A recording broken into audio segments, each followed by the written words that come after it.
Hello students, कैसे हैं आप सब। आशा करता हूं कि आप बहुत अच्छे प्रकार से होंगे।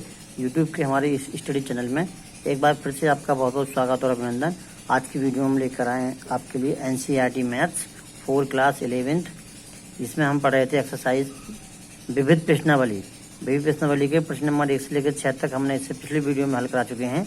जिन्हें भी एक प्रश्न 1 से लेकर 6 तक समझने हैं वो हमारी इससे पिछली वीडियो जरूर देखें स्टूडेंट। तो आइए देखते हैं विविध प्रश्नावली का क्वेश्चन नंबर 7। प्रश्न नंबर 7 में दिया है, मान लीजिए कि F G such that R equal to R क्रम से एफ एक्स बराबर दे रखा है x+1 और जी एक्स बराबर दे रखा है 2x-3 द्वारा परिभाषित है। तो हमें एफ प्लस जी और एफ माइनस जी और एफ अपॉन जी का मान ज्ञात कीजिए। ज्ञात करना है तो हम क्या निकालेंगे। सबसे पहले दिया है, इन्होंने दिया है, क्या दिया है कि एफ एक्स बराबर दिया है x+1 और जी एक्स बराबर दिया है 2x-3।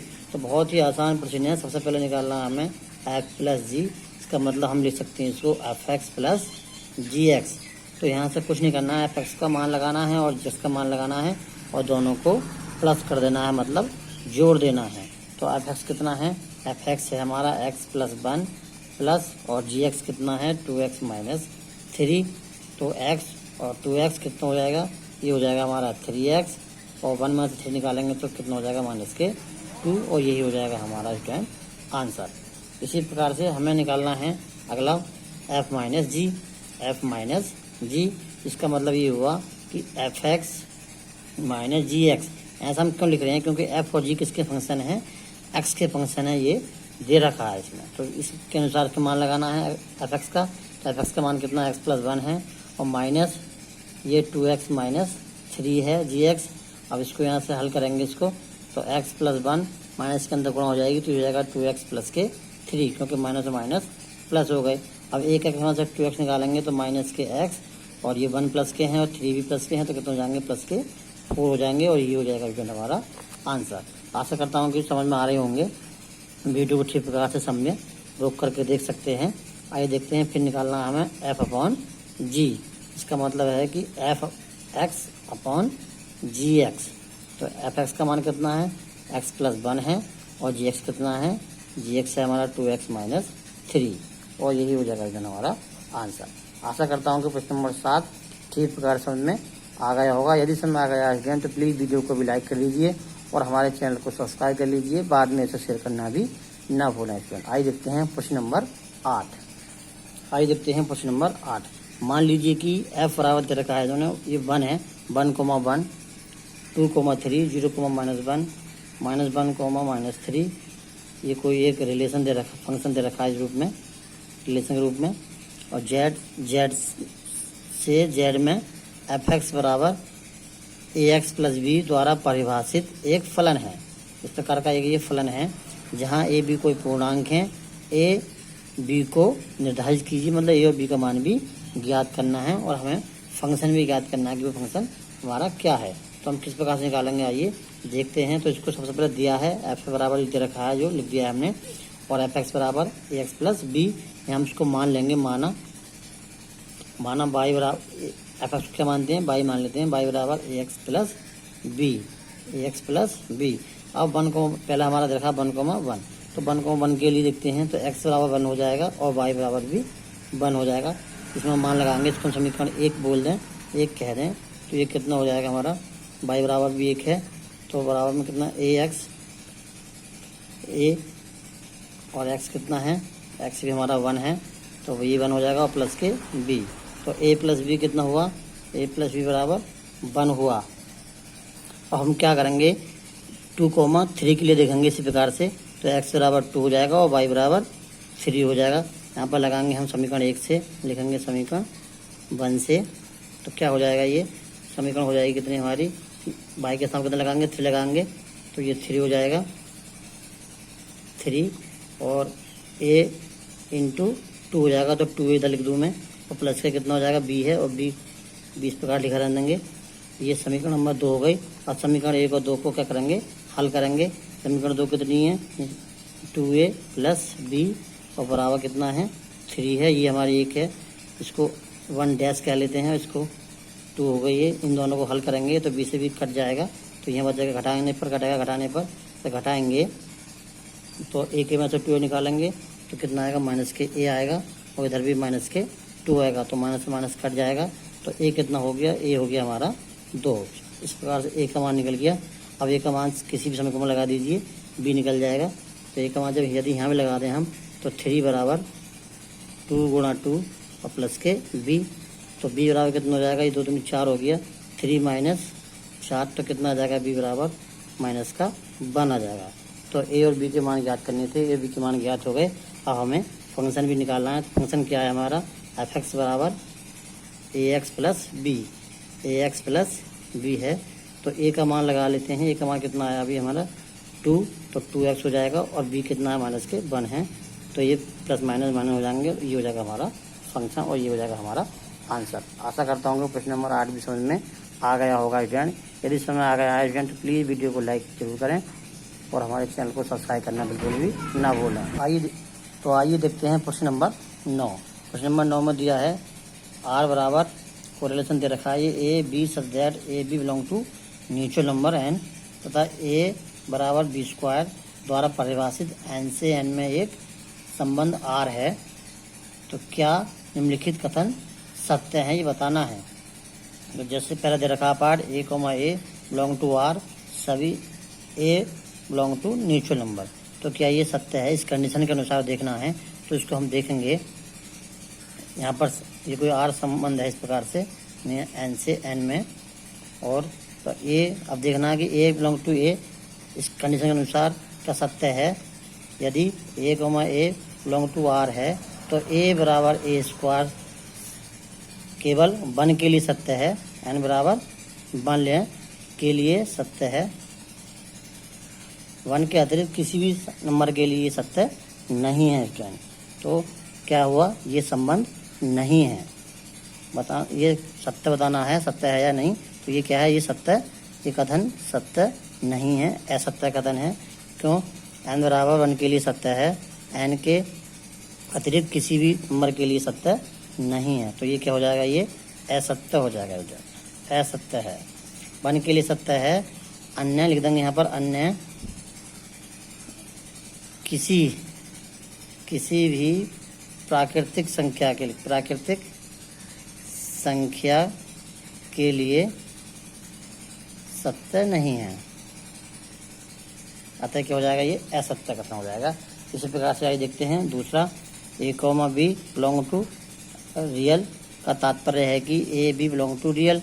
अब इस कंडीशन के अनुसार यदि A B belong to R तो इसका मतलब ये हुआ कि ए बराबर बी स्क्वायर कंडीशन के अकॉर्डिंग।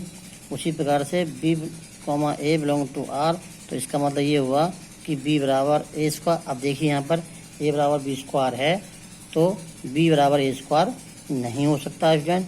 तो ये भी क्या है, ये कथन असत्य है। इस प्रकार से ये भी क्या हो जाएगा, असत्य हो जाएगा, असत्य है। देखते हैं एग्जाम्पल ले लेते हैं। यदि हम 4 लिखें तो 4 को हम लिख सकते हैं 2 का स्क्वायर, इसी प्रकार से।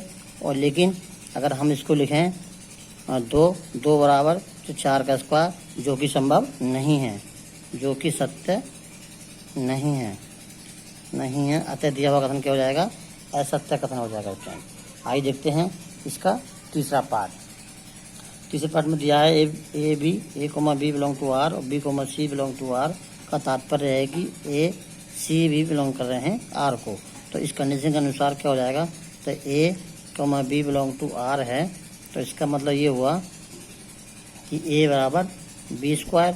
इसी प्रकार से बी सी का बिलोंग टू आर है, तो इसका मतलब हो जाएगा बी बराबर सी स्क्वायर। इसी प्रकार से ए सी बिलोंग टू आर है, तो इसका मतलब हुआ कि ए बराबर सी स्क्वायर का स्क्वायर, मतलब कितना हो जाएगा, ए बराबर सी की घात 4, और जो कि संभव नहीं है, सत्य नहीं है। ए बराबर A not equal to C square होना चाहिए था, ये घात 4 आ रही हैं, तो सत्य नहीं है। अतः कथन क्या हो गया, अतः कथन असत्य है। असत्य कथन है। इस प्रकार से हम याद कर सकते हैं कि कथन सत्य है या असत्य कथन है। आशा करता हूँ प्रश्न नंबर 9 ठीक प्रकार समझ में आ गया होगा।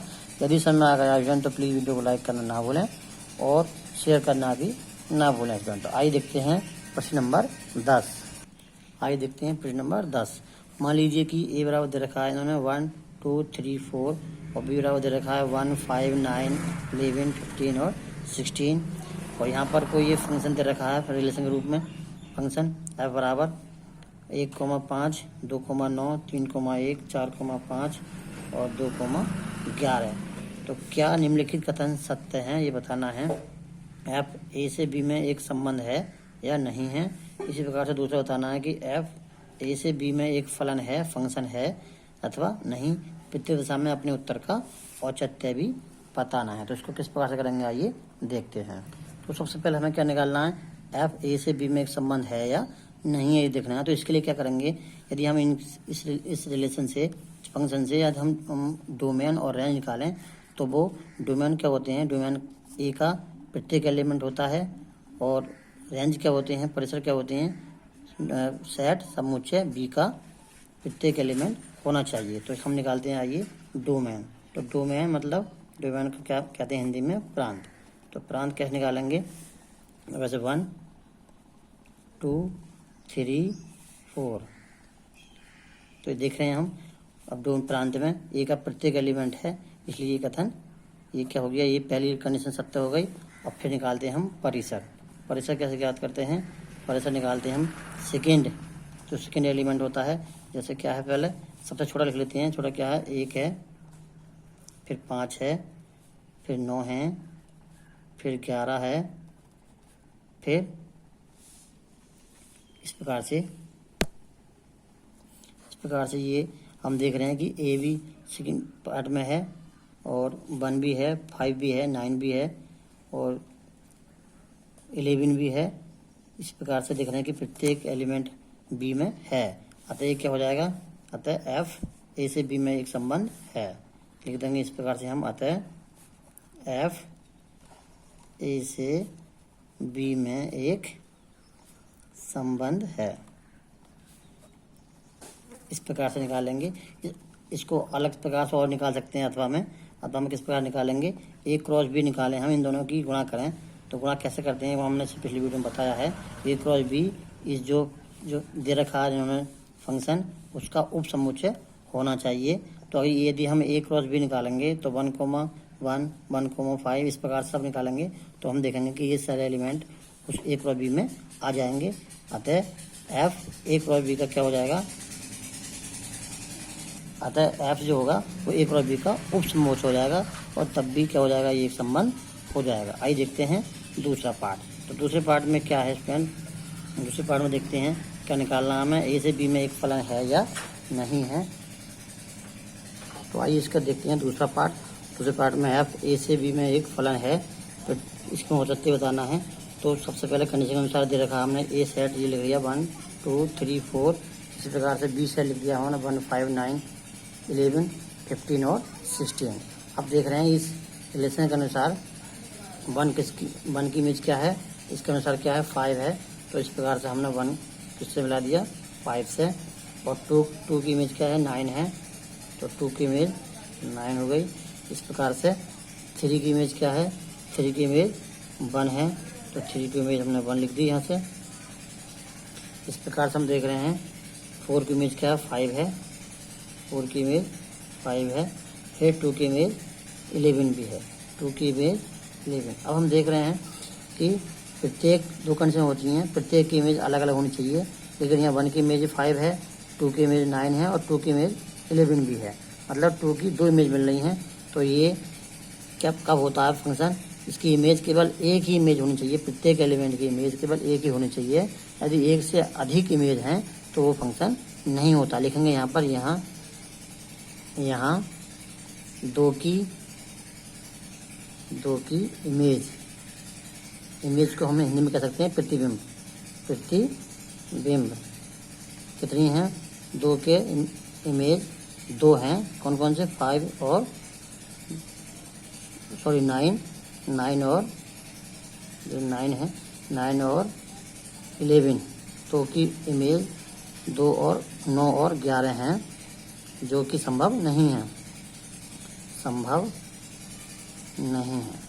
अतः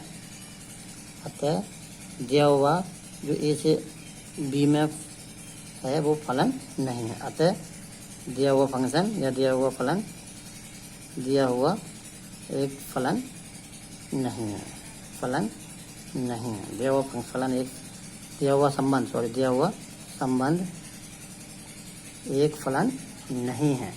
इस प्रकार से हम ज्ञात करते हैं। एक बार मैं फिर बता रहा हूँ कि इसकी प्रत्येक एलिमेंट की इमेज केवल और केवल एक ही इमेज होनी चाहिए, एक से अधिक इमेज नहीं होनी चाहिए। यदि एक इमेज होगी तभी वो फंक्शन होगा, फलन होगा, अन्यथा नहीं होगा। आशा करता हूँ कि प्रश्न नंबर 10 भी समझ में आ गया होगा। यदि समझ में आ गया तो प्लीज़ वीडियो को लाइक करना ना भूलें। आइए देखते हैं प्रश्न नंबर 11।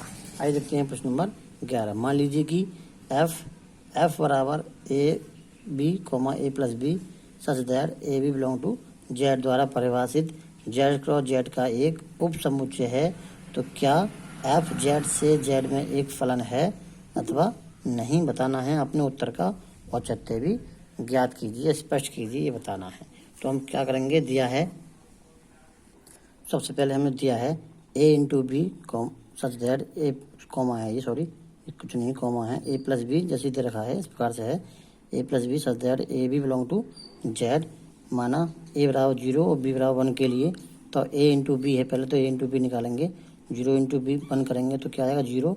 इसी प्रकार से 0 प्लस बी करेंगे, मतलब ए प्लस बी करेंगे, तो ए कितना 0 है और बी कितना है हमारा, ए प्लस बी के रूप में ले रहे हैं, तो ए क्या 0 और बी क्या है 1 को लेकर चल रहे हैं, तो कितना हो जाएगा, ये 1 हो जाएगा। तो कितना आ जाएगा 0,1, जो किसको बिलोंग करेगा, जो कि जेड को बिलोंग कर रहा है इस परिभाषा के अनुसार। इसी प्रकार से अब देखते हैं, माना ए बराबर 0 ले लेते हैं और बी बराबर 2 ले लेते हैं, तब देखते हैं ए इंटू बी कितना आता है। ए इंटू 0 इंटू 2 करेंगे तो कितना आएगा 0 आएगा। उसी प्रकार से हम ए प्लस बी निकालेंगे, मतलब 0 प्लस 2 निकालेंगे तो कितना आ जाएगा, ये हो जाएगा हमारा 2। तो ये कितना हो जाएगा हमारा 0,2।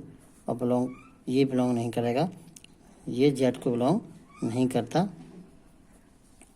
ये सत्य नहीं है, जो कि सत्य नहीं है। अतः लिख देंगे यहाँ पर, अतः एफ जेड से जेड में एक फलन नहीं है, एफ जेड से जेड में एक फलन नहीं है। आशा करता हूँ प्रश्न नंबर 11 भी समझ में आ गया होगा। यदि समझ में आ गया होगा तो प्लीज़ वीडियो को लाइक करना ना भूलें। आइए देखते हैं प्रश्न नंबर 12। प्रश्न नंबर 12 में दिया है, मान लीजिए कि ए बराबर ये 9, 10, 11, 12, 13 तथा F such that A equal to N और एफ एन बराबर एन का एक महत्तम अभाज्य गुणक द्वारा परिभाषित है। एफ का क्या निकालना है, परिसर निकालना है। तो दिया है, ये हमने ये बराबर दे रखा है और ये दे रखा है, तो सबसे पहले हम क्या निकालेंगे, हमें क्या निकालना है, का एक महत्तम अभाज्य गुणक, अभाज्य गुणनखंड विधि के द्वारा ज्ञात करेंगे। तो n बराबर 9 के लिए करेंगे, तो हम इसको लिख सकते हैं 1 × 3 × 3। तो इसका महत्तम गुणक कितना आएगा, महत्तम मतलब बड़ा, तो कितना है बड़ा, 3 है। इस प्रकार से अब n बराबर क्या है, 10 है, 10 के लिए इसी प्रकार से 10 के लिए देखेंगे तो कितना हो जाएगा, 1 × 2 × 5। तो महत्तम गुणक कितना आ गया, महत्तम ये कुछ नहीं है, महत्तम गुणक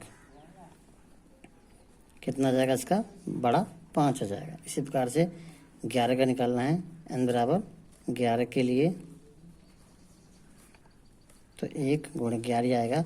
तो महत्तम गुणक कितना हो जाएगा इसका, महत्तम गुणक कितना हो जाएगा, 11 हो जाएगा। इसी प्रकार से n बराबर किसके लिए, 12 के लिए देखते हैं, 12 के लिए तो 1 × 2 × 3 2 कर सकते हैं इसको, 2 दूनी 4 और 4 तिया 12।